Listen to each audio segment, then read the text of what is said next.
Fala pessoal do segundo ano, tudo bem? Vamos então para a nossa aulinha dessa semana, dando continuidade às explicações que estávamos tendo nas semanas anteriores e também introduzindo o assunto de eletroquímica, né? Como já vínhamos fazendo, agora com entendimento um pouco melhor do que acontece, né, no nosso primeiro caso de pilha que estamos estudando, a pilha de Daniel. Vou compartilhar a tela aqui com vocês.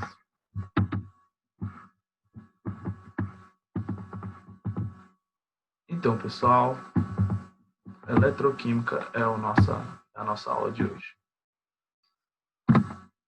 Eletroquímica a gente vai estudar basicamente as pilhas e baterias, né? Mas o que são, afinal, as pilhas e as baterias, né? Nós conhecemos bem esses dispositivos que utilizamos com frequência no nosso dia a dia, né? Seja um controle de televisão, seja a própria bateria do carro, né? Utilizamos em diversas situações pilhas e baterias. E o que são elas, afinal de contas, né? Então, o que eu trago para vocês aqui é uma breve definição. Pilhas e baterias são dispositivos que possuem a capacidade de fornecer energia elétrica a partir de reações químicas de oxirredução que ocorrem dentro deles, né? Dentro desses dispositivos. Então, como a própria definição diz, como que essas pilhas e baterias conseguem nos fornecer energia elétrica, que é o que utilizamos, né, para fazer funcionar esses equipamentos elétricos? Através de uma reação de oxirredução que acontece de maneira espontânea lá dentro desses dispositivos.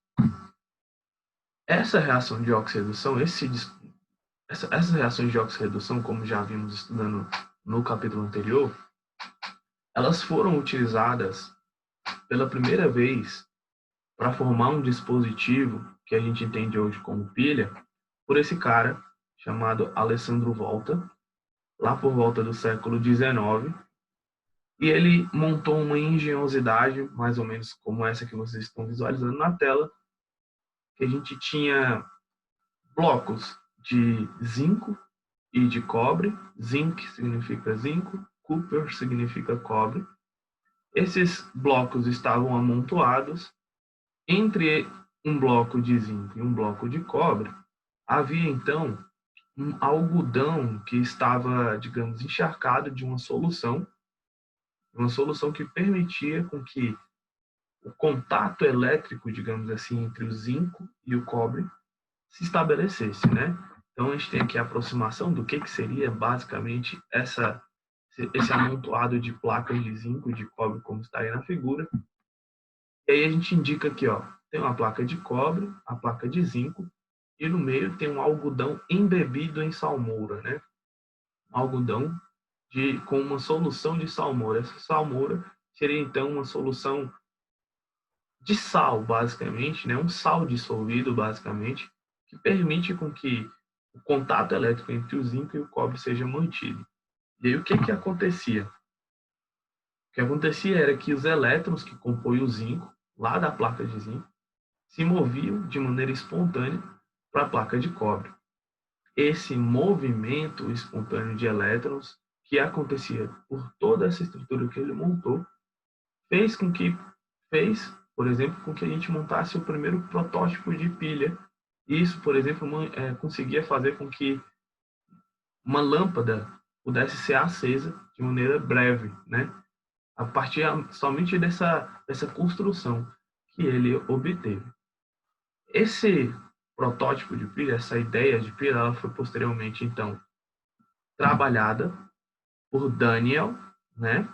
E aí a gente chegou a toda essa engenhosidade que vocês estão enxergando aí agora também na tela de vocês. Então, essa é a pilha de Daniel. E a gente vai explorar um pouco essa pilha, né? Trazer um pouco. Na pilha de Daniel, a gente tem várias características que a gente pode abordar, várias coisas, vários conhecimentos que a gente pode explorar e várias coisas que nos vêm, que vêm ao nosso conhecimento novas também, digamos assim, né? Então, veja bem, temos aqui dois recipientes, temos aqui um recipiente e temos aqui outro recipiente. Ambos os recipientes contêm um certo líquido que contém outras substâncias envolvidas lá no meio. Basicamente são íons que estão ali, né, nessa solução. Íons é o mesmo íon que a gente trabalhou na aula anterior, né? São átomos que possuem carga, são grupos de átomos que possuem carga. Esses íons, portanto, então, eles vão exercer um papel muito importante nessa pilha de Daniel, porque eles vão, de novo, favorecer com que os elétrons possam se movimentar, né? Não só pela solução, como também entre soluções, né? E aí a gente pode explorar algumas partes dessa pilha. Vamos explorar aqui, por exemplo, esse lado em que a gente tem uma semicela do zinco, semicela ou semicélula, né? Só essa região da pilha aqui, ela representa a semicela do zinco. O que está acontecendo aqui? Como essa imagem bem está mostrando, né? A placa de zinco que está aqui dentro da solução, ela está sendo corroída, né? Está havendo a corrosão do eletrodo de zinco. Então, essa placa, a essa placa damos o nome de eletrodo. Assim como vai ter uma placa de cobre, a gente vai dar o nome de eletrodo. Esse eletrodo seria no mesmo caso aqui, então, ó, do caso do volta, né? Cada placa dessa daqui, de zinco, cobre, a gente dava o nome de eletrodo. Deu seu nome de eletrodo. No eletrodo de zinco, portanto, o que está acontecendo? Qual o comportamento que conseguimos observar? A corrosão. Então, a corrosão do zinco, ela vai acontecer naturalmente quando a gente coloca nessa, né, em todo esse esquema de pilha montado por Daniel. E a corrosão ela pode ser representada pela seguinte reação. Então, aqui, ó, Zn significa zinco. O zinco sólido, ele está dando origem a um zinco aquoso mais 2 elétrons. Esses mesmos 2 elétrons pertenciam, portanto, ao zinco antes, né? E eles vão ser liberados.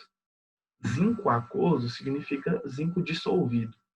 Basicamente como se fosse o zinco dissolvido, beleza, pessoal? E como a gente dissolve sal, o zinco ele poderia estar, então, nesse caso, se dissolvendo. Ele estaria, então, se dissolvendo.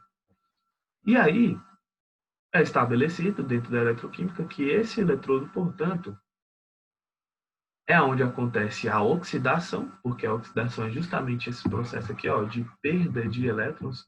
O zinco ele possui elétrons que agora estão se perdendo, né? Estão sendo destinados para outro local. E com isso, se aqui está acontecendo a oxidação, então é estabelecido que no eletrodo onde acontece a oxidação, a gente dá o nome desse eletrodo de ânodo, beleza? Então, o eletrodo de zinco é o ânodo.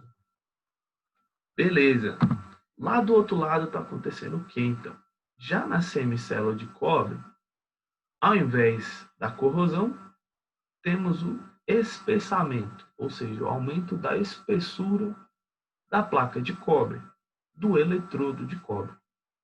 Então, novos átomos, novos íons de cobre estão sendo adicionados a essa placa. Esses íons vão se transformar em átomos, átomos que vão aumentar o volume da placa como um todo, melhor dizendo. E aí, então, a gente representa esse acontecimento através da seguinte reação. Cobre, que estava na forma aquosa, na forma dissolvida, digamos assim, reagiu com 2 elétrons, possivelmente os 2 elétrons que foram originados lá do zinco, e deu origem, então, a cobre sólido. Então antes a gente tinha cobre dissolvido e agora a gente tem cobre sólido. Esse cobre sólido vai sendo depositado ali na placa, né? Vai sendo depositado ali na placa, e aí a gente tem um aumento da espessura. Quando acontece isso, quando a gente tem o quê? Elétrons se juntando com algo aquoso e dando origem a algo sólido, né? Quando a gente tem esse tipo de acontecimento, quando a gente tem íon se transformando em átomo, que não é mais íon, a gente tem a redução. A redução, portanto, ela acontece justamente no eletrodo em que a gente denomina de cátodo, beleza? É sempre uma situação complementar. Se no eletrodo do zinco aconteceu a oxidação, no eletrodo de cobre tem que acontecer a redução. por consequência. Se num determinado, se na mão direita, vou colocar um exemplo bem bizarro aqui, mas só para vocês entenderem a questão da complementariedade. Mão direita acontece a redução, na mão esquerda acontece a redução, na mão direita tem que acontecer a oxidação. Se alguém está reduzindo, tem que ter alguém oxidando. Isso sempre tem que acontecer. Não pode simplesmente ter alguma coisa lá oxidando e essa oxidação se termina por aí. A oxidação sempre é causada por uma redução, bem como a redução é causada por uma oxidação. Beleza? E aí, nesse caso dessa pilha, aqui no eletrodo de cobre, a gente vai ter então a redução acontecendo. A esse eletrodo é dado o nome de K. É essa parte onde retrata aqui a ponte salina e retrata também o caminho que os elétrons estão fazendo, né? Então, os elétrons, como vocês podem observar aqui, ó, eles estão saindo do ânodo e indo para o cátodo, do polo negativo para o polo positivo.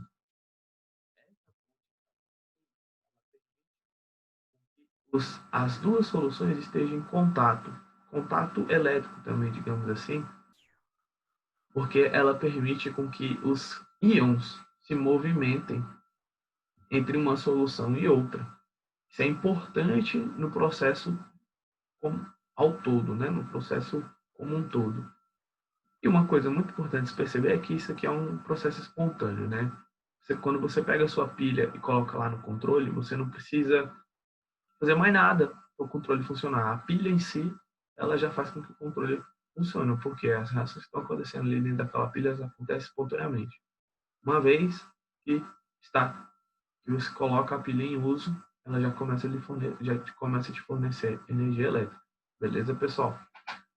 Então, esses foram alguns conceitos que a gente precisava conhecer, né? Explorar um pouco melhor essa figura da pilha de Daniel, todas as informações que a gente pode extrair, né?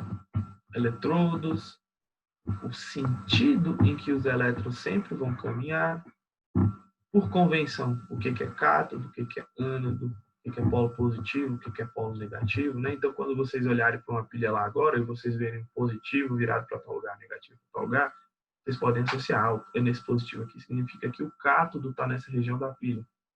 Esse polo negativo aqui significa que o ânodo está nessa região da pilha. Beleza, pessoal? E quaisquer dúvida, só entrar em contato comigo, ok? Aqui está o meu e-mail, mas vocês também têm meu número. É isso aí. Valeu.